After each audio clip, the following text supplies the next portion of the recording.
This episode is proudly sponsored by Bonds. Check out their Wondersleep sleeping bags at bonds.com.au or in-store now. We would like to acknowledge the Bundjalung people, traditional custodians of this land where we record this podcast, and we pay our respects to elders past and present.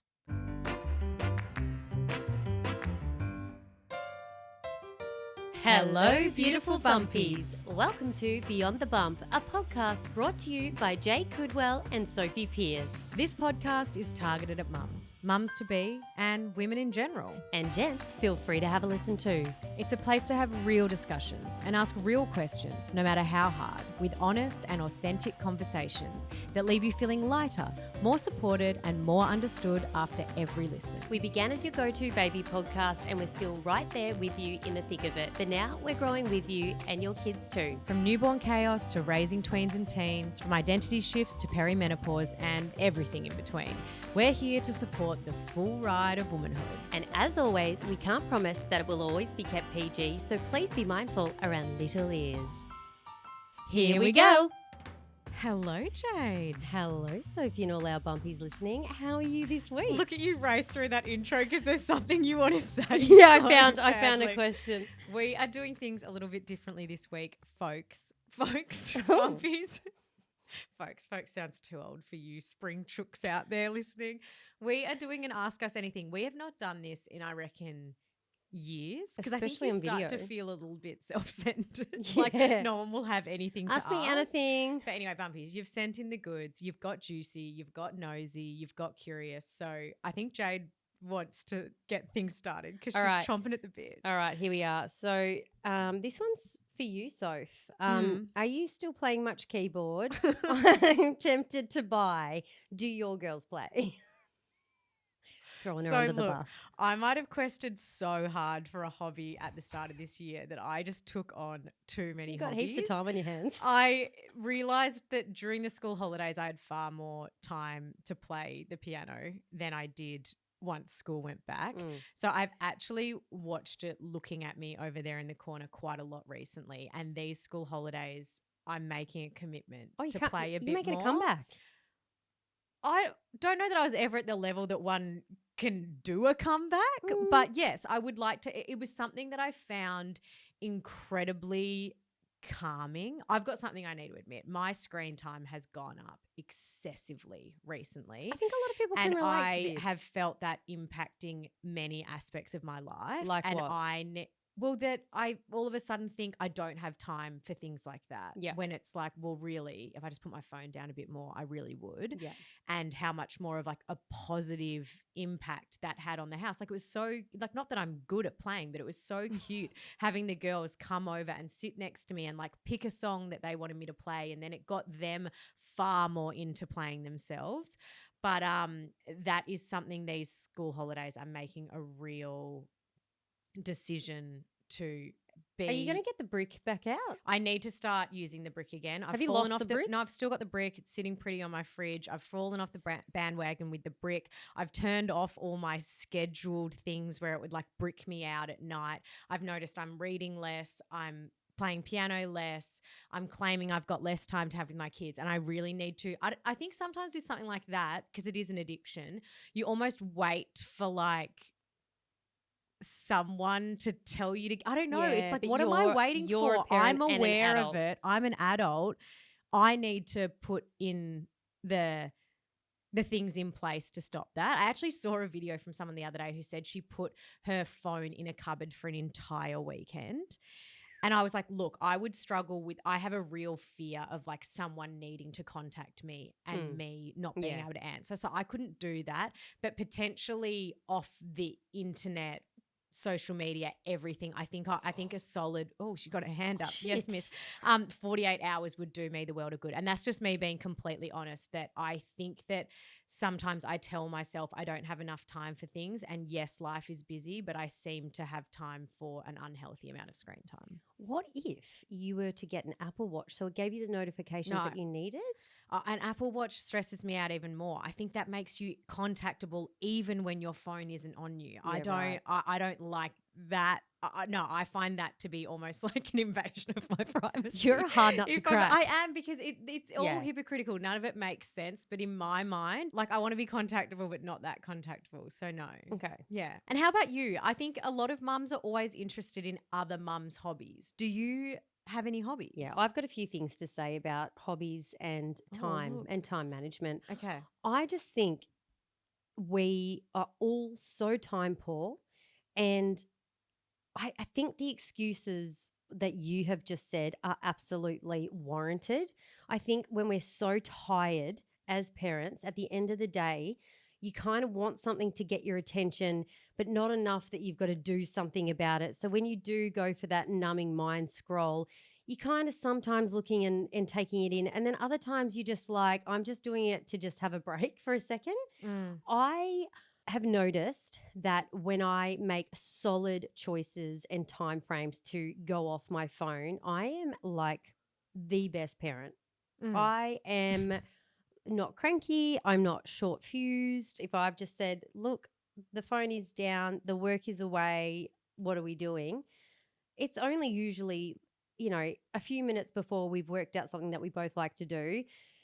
Singing, I'd like to just get back into. We don't. So wait, are you saying hobbies are good or bad? I'm confused. Are you saying that scrolling's better than a hobby, or no? No, I think that scrolling's detrimental. I'm just trying to make everyone feel less alone. That the reason that we do it, is because totally. we don't have time for the hobby, and that's so not. we do that. I'm definitely not trying to shame myself. I don't think any way out of like something you would like to better yourself at is like shaming yourself at all. I just think it's like they're designed like that for a reason. We've spoken about this so much. Like, we're not all silly that we all end up in this trap. Like, there's a very real reason. That's the way they're designed. But we've got to pull ourselves out. I'd like my hobby to be like at least going to the gym, like to enjoy going. And but do you enjoy going to the gym? I do actually Okay, do. good. But I then find that I don't have any time. And then I sit there at the end of the day and I say to my husband, hey, in 24 hours, how can I not have time for 1 hour? How can I not? It's just because I'm not making that time. And I think not having and not making are two very big choice of words that we tend to use. And I think it's just getting back into prioritizing that actually sets me up for the day and makes me a better human being. So I think a little bit of singing with Yumes, because she loves it. That's our connection. She does a bit of dance on TV. I actually popped on out the other day. I was like, here I am. Dance is so good. She couldn't believe it. She was like, Mum, here you are. I was like I don't know who I was, just that little default dancer on the floor, and she had to like dance around me. And I was just happy to be there, really. Yeah. Yeah. So good. So it was good. So dancing, singing. And acting. What can I say? I'm a triple threat. Before we go on to the questions, I've got a pickle. Well, it's actually, am I the arsehole? And is this in your real life? It's a friend of a friend. All right. Okay. So they have a neighbour. Oh, I love a neighbour story. Yeah. There's nothing Can you guys worse send than more a in? neighbour. Because there are just quality stories of a neighbour. As a people pleaser, the neighbour thing you wait. fills me with dread, because what are you going to do? Move? Yeah. But they can severely impact your life. All right. So for a people pleaser, you I'm wait locked for this. in. Okay. When I heard this, I was in fits of giggles and then like, no, this is not happening. So she's got a neighbour. The neighbour started off like just going, hi, like, can I borrow sugar? Yeah, sure, you can have some sugar. Never asked. Apparently. But I'm like already. And then 3 little piggies came along and yeah. No, then it turned into, are you ready for it? Yeah, I'm ready.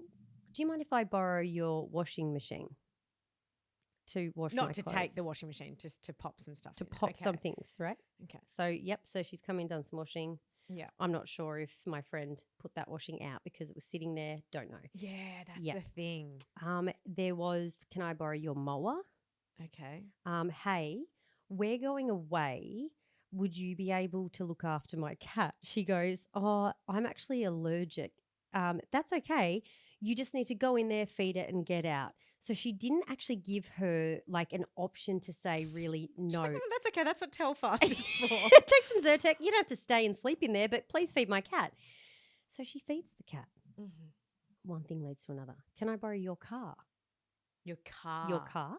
Like, are there reasons behind this? There's all reasons. Like mine's getting a service. Do you mind if Yeah. I borrow it? But I think as a human, I would just go, I'm surrendering today. I can't use a car. Yeah. Or I can't mow today. I probably need to get my own mower. Yeah. Or sugar, I'll go to Aldi. I don't know. Like, No, the sugar's fine. The mower even, I think that's fine. If you're borrowing something and then taking it to your space, I think that's generally fine. I think the washing machine is a tall ask because I can just imagine, like I can't hang my own washing out, let alone anyone else's.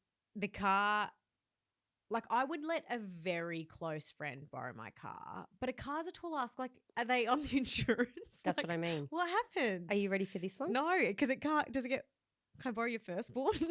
You know, it is. So then she gets a message. Hey, we've got family over. They're not really happy with our chairs. Do you mind if we borrow your occasional chair? And I said, oh, dear God, no.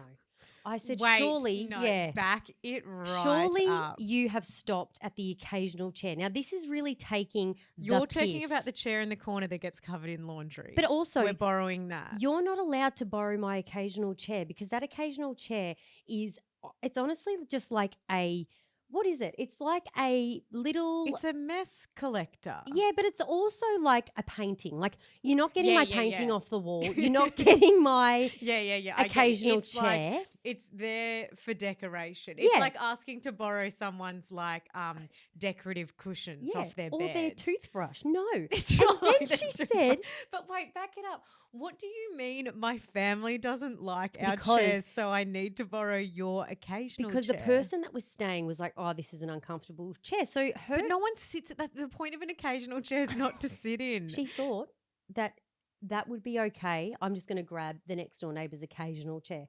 You wouldn't think, hey, because it's already from Kmart, that occasional chair, to go and get one?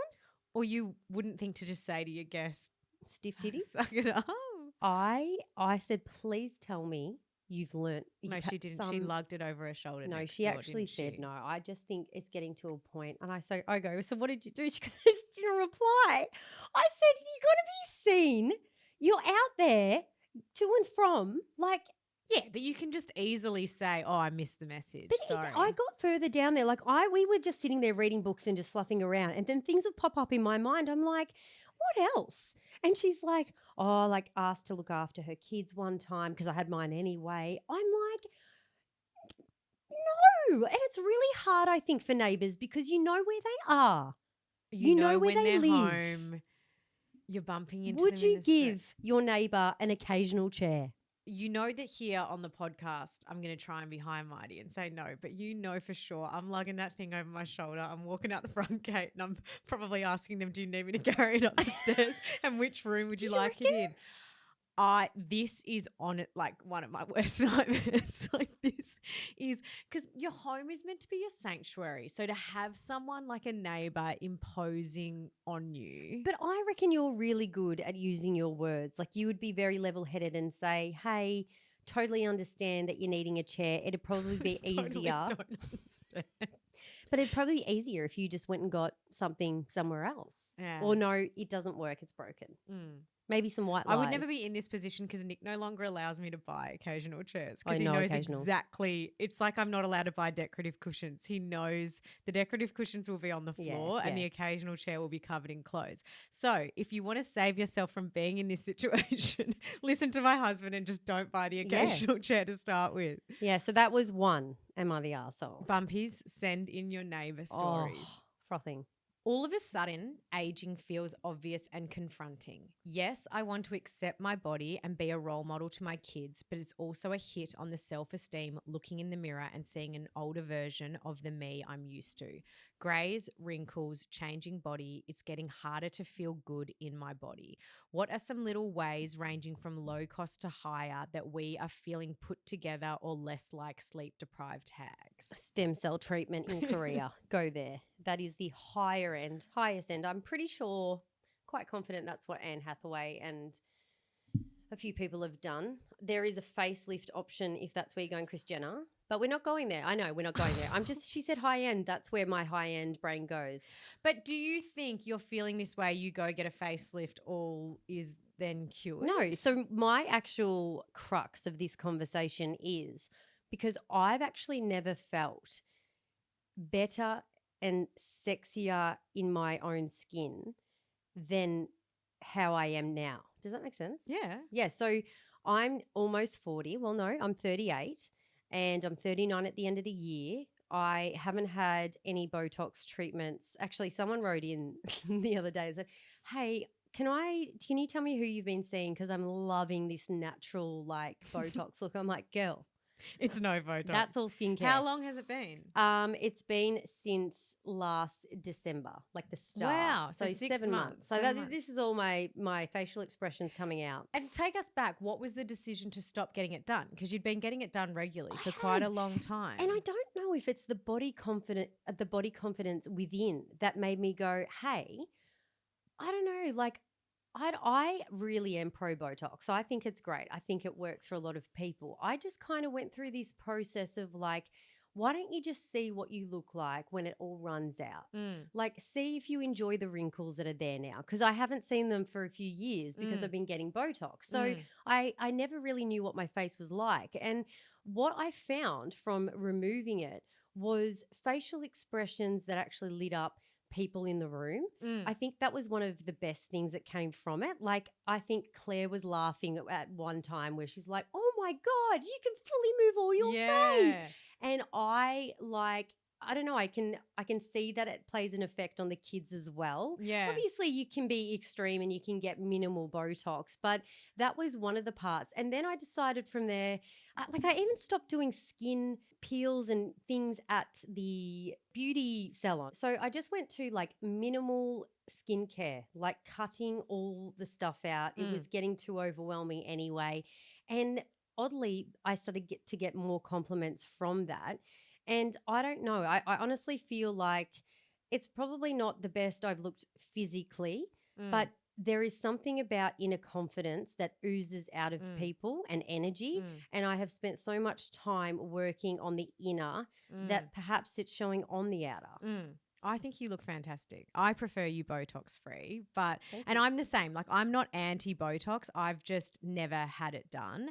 And I think that you can, you know, and this person that's written this in, maybe pro Botox, maybe anti Botox, maybe he's never given it a go, maybe he's keen on it. I think also we've just got to remember that like you're allowed to like make the choice maybe to not get it and still be confronted at times. Like, there'll be mornings I'll wake up and I'm so tired, or nights that it's taken forever to get the kids to sleep. And I'm like, it's confronting when I look at myself in the mirror, because I feel inside of me like I am still, you know, and I'm only 34 years old. I'm not saying I'm old, but I think we all feel within us that, how did we get here? Like, how are we the age like our parents were when we were little? And all of a sudden, like, I do have a face like, you know, my mum's mates growing up and all of this kind of stuff. And that can be confronting, but I think that also doesn't mean that we necessarily have to erase it. And I think the reason that I haven't had it done is that I worry that when do you stop? Like there is a treatment for everything nowadays. Yeah. And if we are going to look at it as anything I'm unhappy with, you can change that, then where does that I will agree to that, because I think that is why I went to, okay, I'm not going to do Botox anymore. Well, if I'm not doing Botox, I'm actually not going to do anything. Like, I went cold turkey and went, I'm just going to, if I can have a clear face and I can do some serums and I can do my at-home face mask, like I do those sort of things, and I do fully believe in skincare. Yeah. But as for the other stuff, I do feel like once you get into that realm, you're like, well, this is fabulous. Could I be more fabulous? Like, you do get that. And I've heard it, I feel like it happened with you, and it's happened with friends, that you start to get a few things done. And then, like, you know, this isn't to shit on injectors. Like, there's great but it's often like, oh, and I was going in just to get my forehead done, but then they told me about like these lines here in my mouth, or like that I could have done with some filler in my chin. And I'm like, was your chin ever an issue for you to begin with? Yeah. And like, now that your chin is a bit more plump or whatever it does, like, has that led to happiness? And for some people, yes, it has. But I just feel like, you know, this person's written in being like, I'm having these struggles, and their first response is like, what low to high things can I buy? All right. And it's like, maybe before we start buying, like, let's just sit in that and go, aging can be confronting and that's absolutely fine. I also think that like we were probably insecure about things in our 20s and now we probably look back at ourselves in our 20s and go like, oh Yeah, girl, it's like, you always know, gonna be like the way. I know I wasn't necessarily wearing a bikini and now I look back and I'm like, girl, Should have worn you a should have bikini. worn that bikini. Yeah. And, you know, like I know there's going to be things, you know, I'm starting to get grey hairs and you know, I pulled one out. Or you tried. pulled one out before and you know, other people don't notice them, but I notice them like when I'm doing my part in the morning or brushing my hair or sweeping my hair to the side. And they're confronting, but I'm also like something can be confronting and you can still be like, but that's the way it is. And that's a part of getting older. I think there's other ways. If we look at the lower scale of things in terms of making yourself feel good about yourself, I think for me, and I know it's so easily said, but a exercise that you enjoy. So for me, it's yoga or beginner Pilates, and only beginner. I do not want to do anything that's high intense because then I hate it. I feel really strong, and when I feel really strong, I feel really sexy. And also on top of that, a big tip for me is going through your wardrobe and starting there, because sometimes your identity, your identity does move throughout like years and times when you're a mother, times when you're whoever you are. But I think we don't usually adapt to that in our wardrobe. We just sort of wear the same thing or shove it back down and go, oh, what's this? I think if you honestly say you, for example, you take out all your T-shirts and lay them on the floor or whatever, look at them and honestly think to yourself, when was the last time I wore that and how did I feel in that? If you don't feel good in any way, pass it on. Yeah. You don't need it. And also, if you're hanging on to something because your body was once like that or you're hoping to, pass it on. That is giving you shame in your closet. Get rid of it.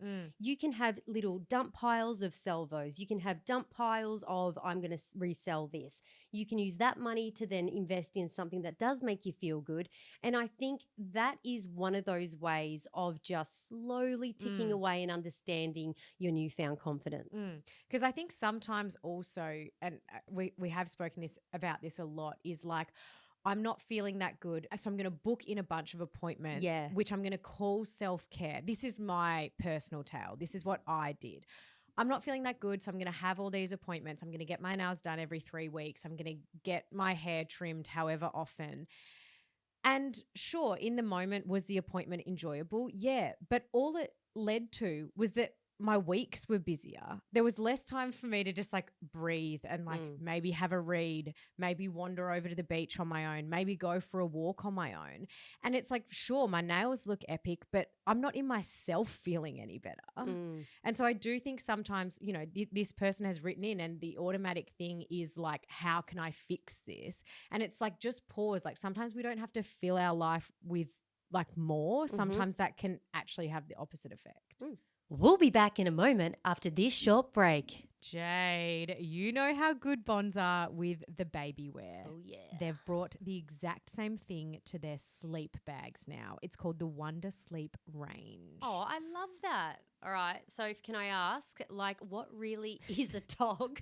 Because I was confused when the girls were little, and honestly, I kind of still am.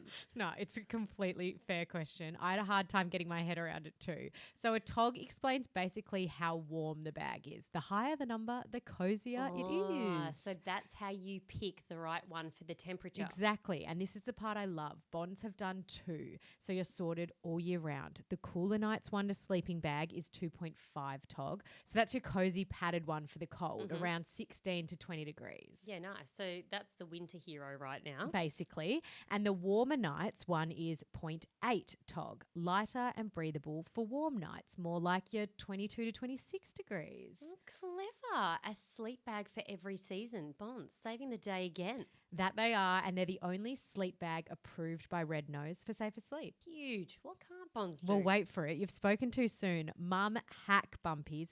They've got this covered with a 2-way zip. You are kidding. So you can do a nappy change without unzipping the whole thing at 3 a.m. If you know, you know. If you know, you know. So Bumpies, shop the Bonds Wonder Sleep sleeping bags now at bonds.com.au or find them in store. Now back to the show.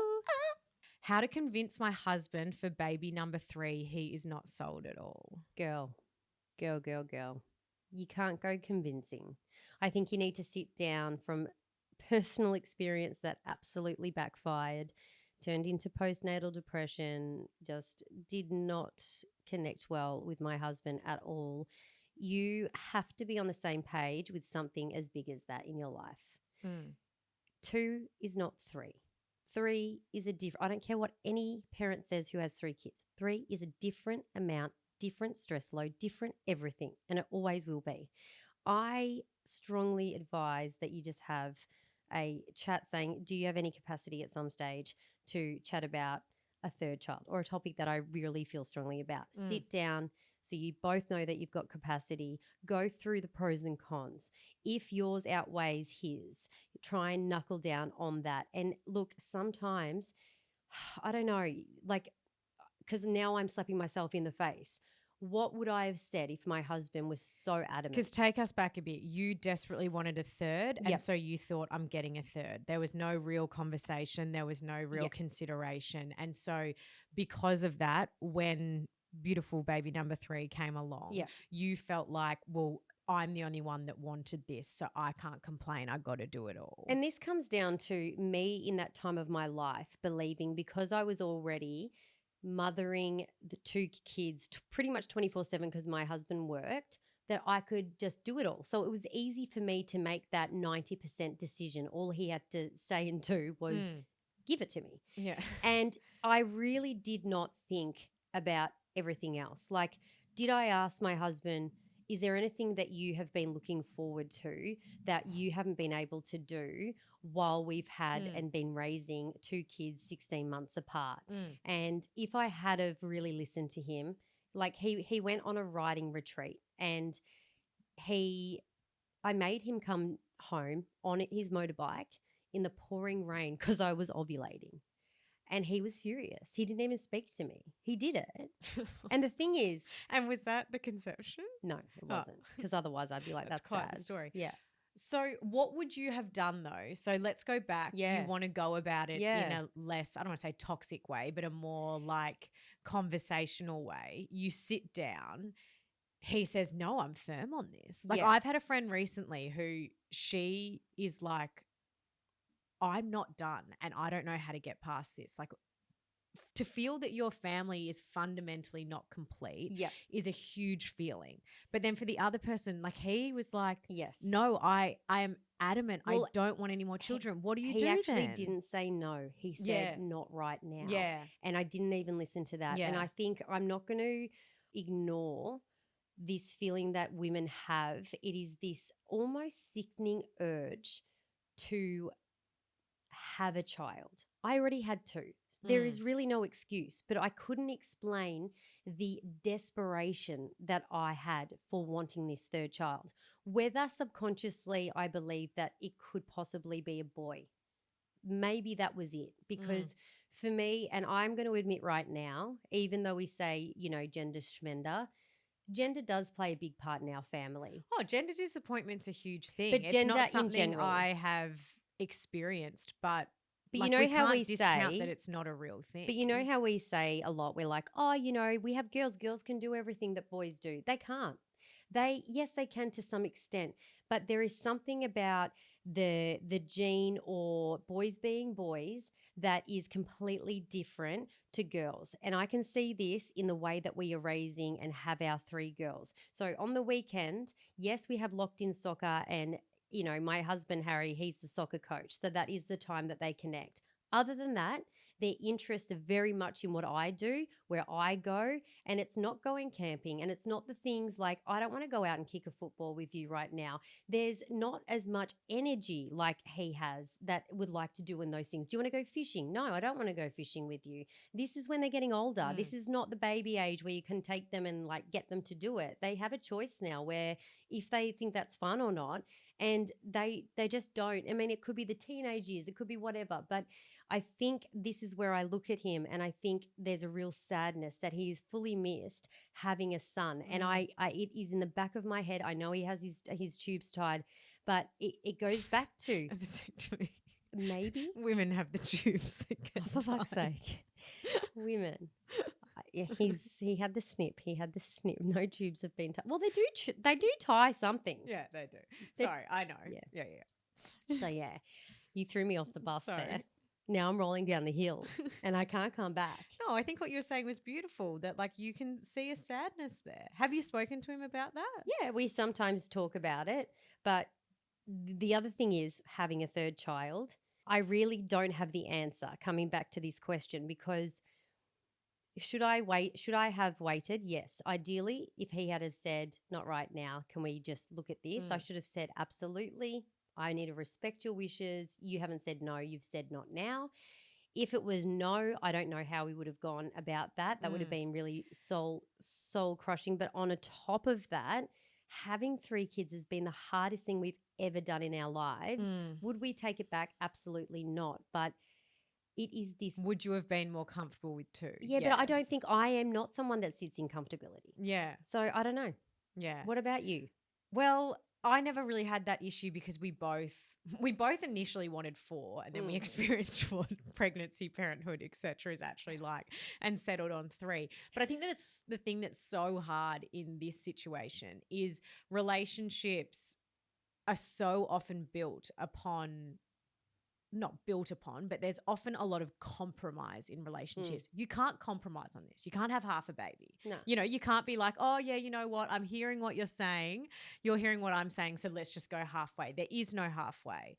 So I think it's a really hard thing. And I think it's like so boring, but communication. Totally. You've both got to feel so heard. And you cannot go into it being like, as you have said from experience, all right, well, you wanted this. Yeah. Because that just, you can't go into parenting like Sorry, that. guys, I cannot sit still. Just let me move around. It is so, like, I'm hot. Is and your I just chair wanna uncomfortable move. and you need to borrow the neighbour's occasional Yeah, chair? do you have an occasional chair I could borrow? This is actually, we need new chairs. I'm just saying. This Okay. is annoying me. I feel slouched, but then I'm like, Put the mic up. yeah, but there's a lot of things happening. All right. I've got one. Yes. Go. What made you both decide to stop drinking? I've had breaks and that's it, but would love to hear more about why you started. You go. Okay. So it's been about 1 year, 3 months. It was last Easter that I last drank. And there was no monumental, like, it's not like I got drunk and made a fool of myself or anything like that. We'd been traveling around Australia for 4 months. And I had noticed that my boundaries were starting to slip around drinking. It wasn't a lot of drinking, but it was frequent drinking. And I would make rules for myself like, oh, you know what? I just won't drink on weekdays. And then it would be Monday and I'd make a new mate in the campsite next to us. And suddenly I'd be like, oh, yeah, I'll have 2 glasses of wine. That's all it was, like 2 or 3 drinks. But it was Monday and then it was Tuesday. And then it was me feeling guilty with myself because I'd set a boundary and then I'd just stepped straight over the top of that. I'd be like, okay, I'm not going to drink unless I'm socializing. So you feel guilty after and then, it? yeah, and then I would go and seek out someone to socialize with to give myself permission to do it. Yeah. Another thing on top of that was, you know, we were with our kids 24/7 traveling. I was like, I need to do everything within my power that I can to have the most patience I can possibly have with them. And I found myself that we'd sit around the fire with a couple of other families. I'd have 2 or 3 drinks and then it would come to like doing bedtime. And I'd be exhausted and I'd be like, go the fuck to sleep. And a lot of that was because it's like, yeah, I've already had 2 or 3 drinks. Like, I don't want to be standing here at the back of a caravan patting the 3 of you in your triple bunk while you go to sleep.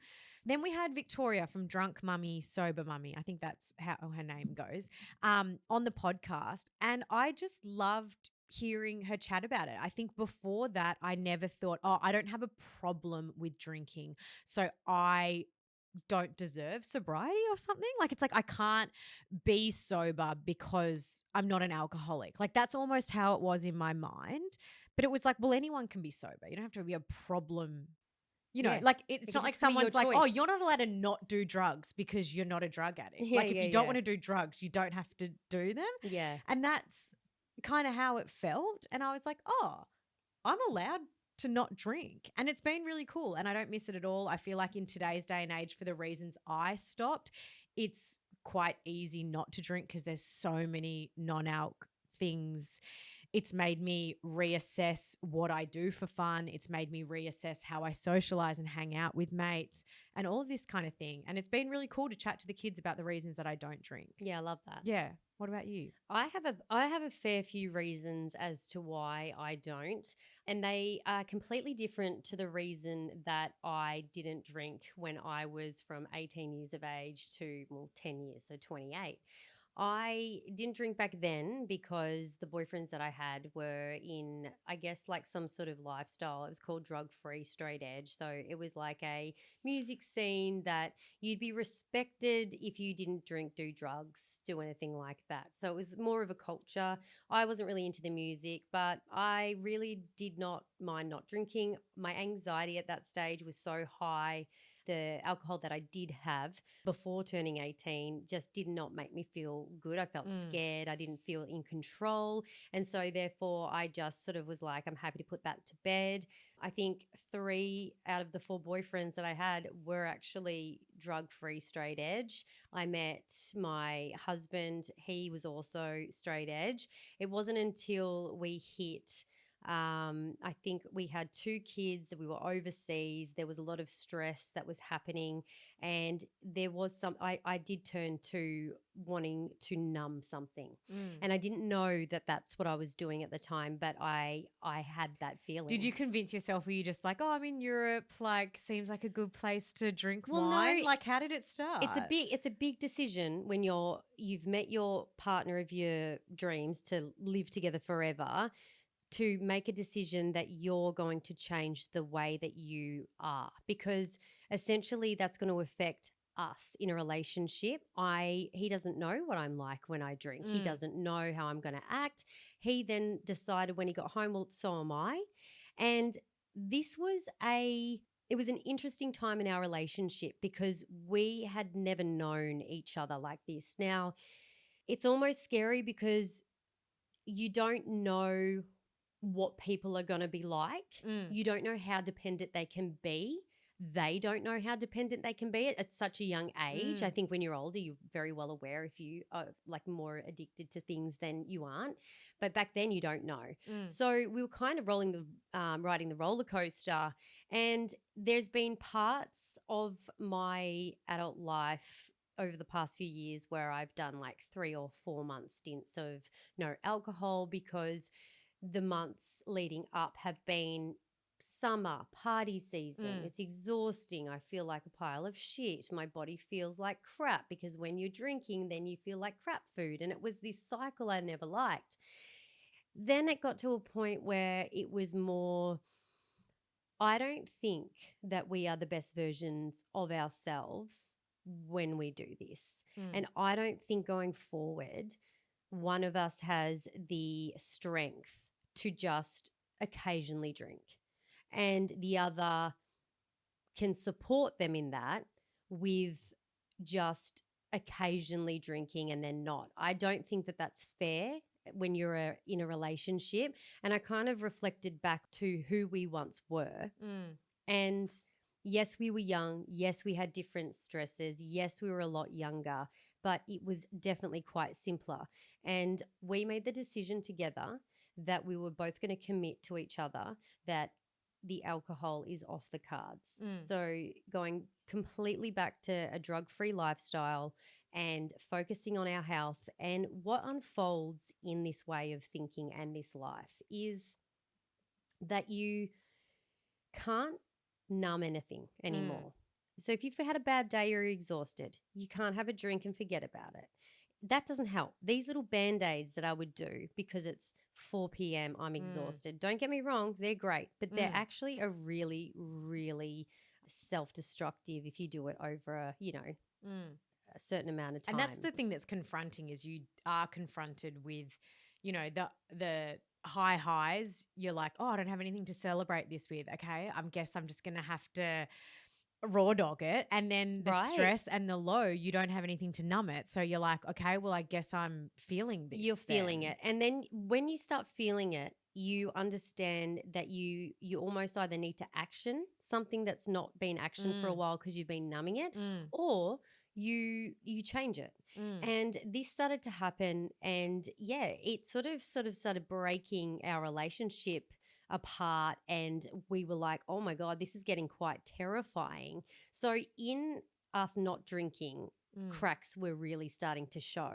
and we started realizing So in the not Yeah. drinking, they were starting to show Yeah. because there was no numbing. Absolutely. There's no numbing. You can't disconnect. This is it. This is how you're feeling. This makes sense. Oh, I can't unsee that because I'm not forgetting this. This is here.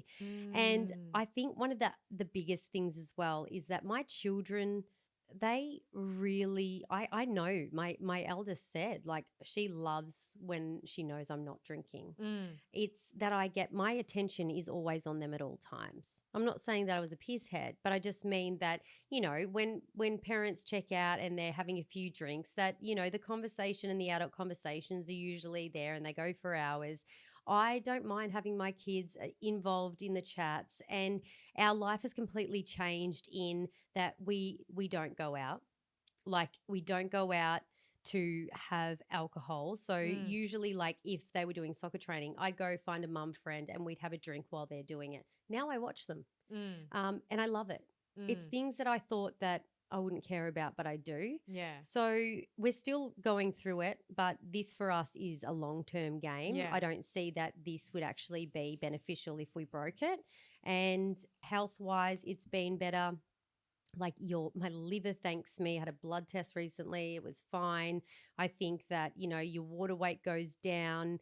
There's just a lot of things that I'm grateful for. And it does take a while. I think, like, you would agree, like the first few weeks you're like, oh, I'm still craving this thing, or it's chocolate, And it's or I confronting need this. as someone who never thought they had an issue with it, where you go, oh, this actually did have Yeah. more of a control over my life than I thought. Yeah. And I actually heard Jamie from Two Doting Yes. Dads podcast, and also Hannah, who we spoke to about her addiction. I mean, I don't know that much about Jamie. The way I saw the snippet, it sounded like he had had trouble with alcohol and he stopped drinking. And then obviously Hannah, like, in your mind, is maybe a little bit more of an extreme example because she had an addiction to methamphetamines that was really destroying her life. So in that, I'm like, I'm never, not saying at all that I was an addict, but when I heard them both describe alcohol, it was like losing a best friend. I was like, that's so interesting, because even me, who did not have a big intake of alcohol, it's still a constant there. And it's a constant there, like a mate, Yeah. through the bad times, through the good times, numbing you, distracting you. Making you happy, making you sad. Yeah. And I'm like, oh, I can fully relate to that feeling of going. And when you first stop drinking, there's a gap Yep. there, even as someone that didn't drink that But much. then because imagine having that addictive behavior or that disease. I can't even imagine how hard it would be to not pull towards that. But then, are we only describing people on this? I like, and I don't want to upset anyone listening, but I think that a lot more people are addicted than only who we claim as like alcoholics. I agree, and I think that because it's so societally accepted. Absolutely. Yeah. Yeah, I agree with that too. And I think that no one wants to admit those things, but the truth is there. And once you do admit and you do accept, then you can actually move forward. Oh, this is a nice one. Oh. Simple ways to enjoy motherhood more. Love my kids, but don't love quality time. I love this question, and I do think it sounds silly, but I think motherhood at times is something that you have to consciously enjoy, because otherwise I think there's always going to be more challenges than there are joys. So you really have to really hone in on the joys, like to get them. Look for them and make space for them, make them happen. I don't think they're necessary. Like, of course, there's going to be like cute moments where maybe your kid comes up and kisses you on the cheek and says, I love you. But like, they're often few and far between. Like, I think motherhood is something that you have to consciously seek out joy in. And I think the things that we were talking about, like, not to harp on about the phone, but it is so much more enjoyable when you're not trying to be distracted by other things, which is easier said than done. I think so often we focus on like what our kids are into or what they're good at. work out what you like with them. Yeah. And we've spoken about this Yeah. before. You know, you've found that hobby with Yumi where you guys like singing together. I admitted that like when my kids were younger, I didn't enjoy craft with them. Now the age they are now, love craft with them. You know, like you're allowed to let, it's not even selfishness, but you're allowed to let a little bit of yourself into it so that you can all enjoy it. It doesn't have to be this one-sided thing. And I think I enjoy family time with my kids the most when we are doing like family-centered activities. So whatever that looks like for your family of things that you can do together. Can you write an activity list of things that you like? It can be the most simple of things, you know, like going for a walk and spotting the color red while you go. I think sometimes we think it always has to be these really like grand things, but it doesn't. Like I think sometimes we think, oh, what am I going to do with my kid? I'm going to take them to the park. Sure, they need to go to the park every now and again. Are you enjoying your time at the park? Probably not. So is that how you should spend all your time with them? No, because then you're not going to enjoy your time with them. Yeah. What That's about true. you? I think really this is coming from someone who hasn't been at the moment, but really tapping in and surrendering. I think when you are running against parenthood because you're trying to do all the things, and look, there's been a time in my life at the moment where I have had to be on a wheel and just constantly go. But what I have missed in that has been the connection, especially with my 7-year-old. And I have seen that she's been needing me. I didn't know at the time, but when I stopped and I slowed down and I took the opportunity and I made the decision that she's coming first and I'm going to work out what that is, it truly was about me being present and enjoying the time that I spend with her. And I think just having that space, like for us, we have baths, you know, every second or third night together where we really just either play Barbies or she feels like that is a one-on-one safe place to have a conversation.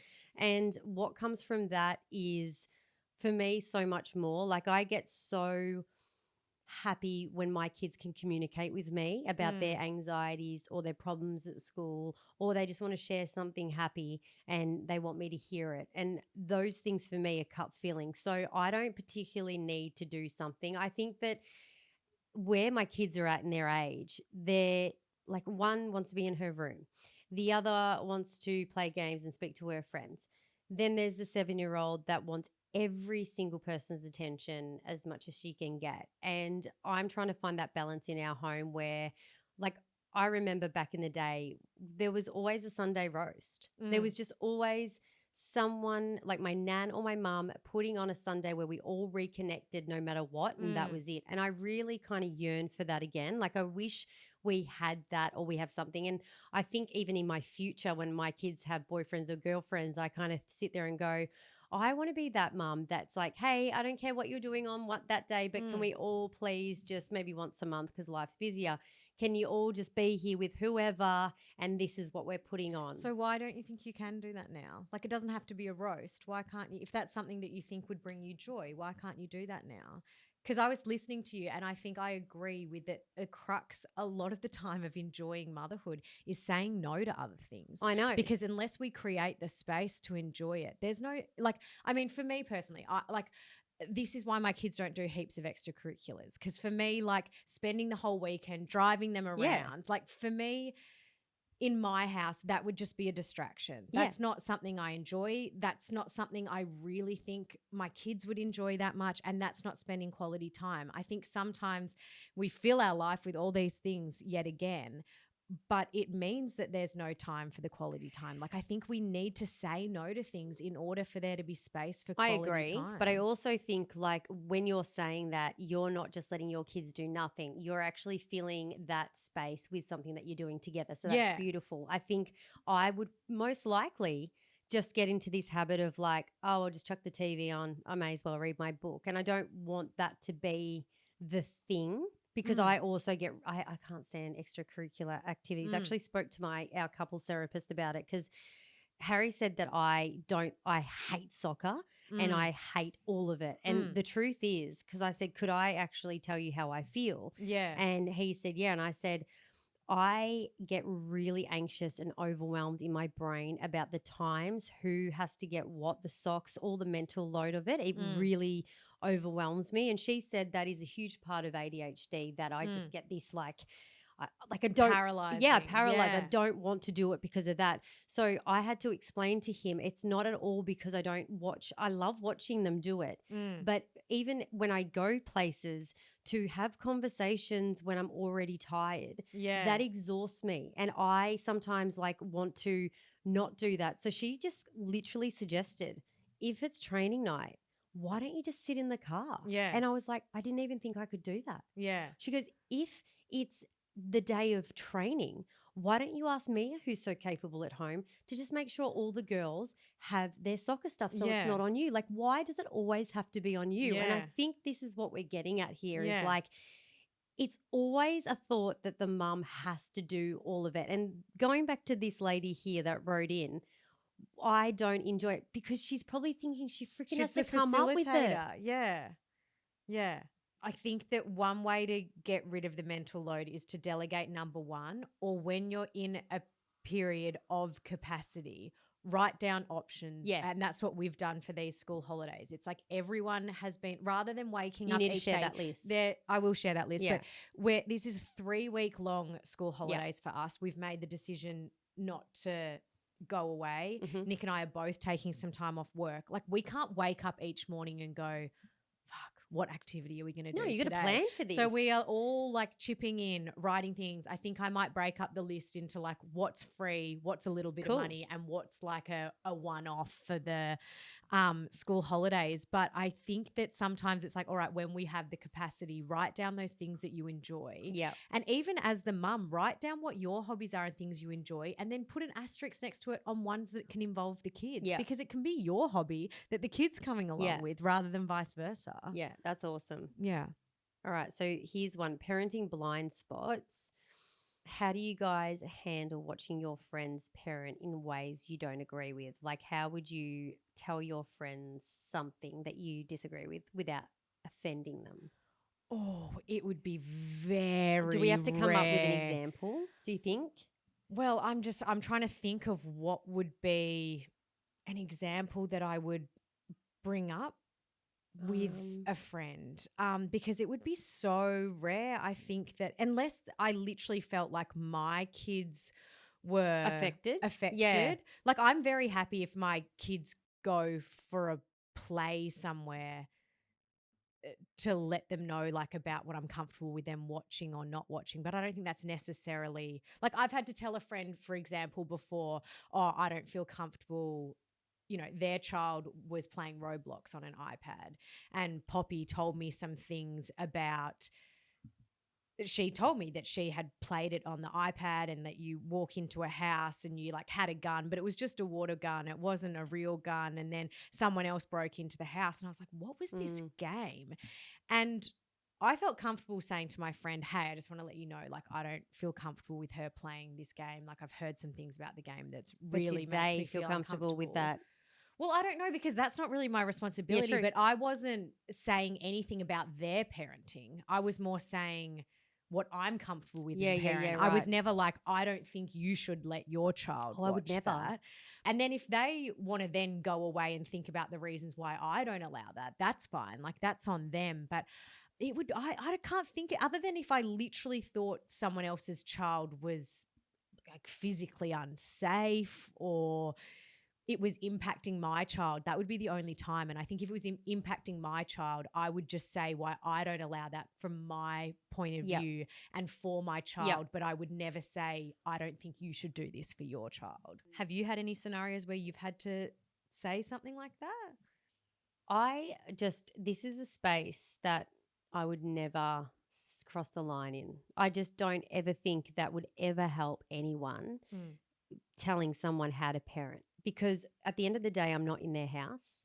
I'm only there for a small part of their time, or maybe I'm not there at all. It's my kid that sees them and whatever. All I can do is protect my own family and create my own boundaries that are healthy, that makes every one of us feel safe and okay. as of like, I think it falls on deaf ears. I don't think that if they're not asking, then they're not going to be accepting and listening and taking that advice in. I don't think that parenting has a rule book. So I don't think that whatever advice I would assume that I would give would actually be worthy of like handing somebody. So yeah, I just don't think. I think that if you've got an issue that's going on, no matter what it is with that parent, I think maybe you need to just have a look at your boundaries and see what you maybe need to do there so you don't have to deal with whatever it is. Because, yeah, I think telling them or asking them to change their parenting is a very big slap in the face. I do think it's an interesting part, though, of your kids getting older. Like, I feel like when your kid's a baby and you have friends that have a baby of the same age, the way they parent has zero impact on your child.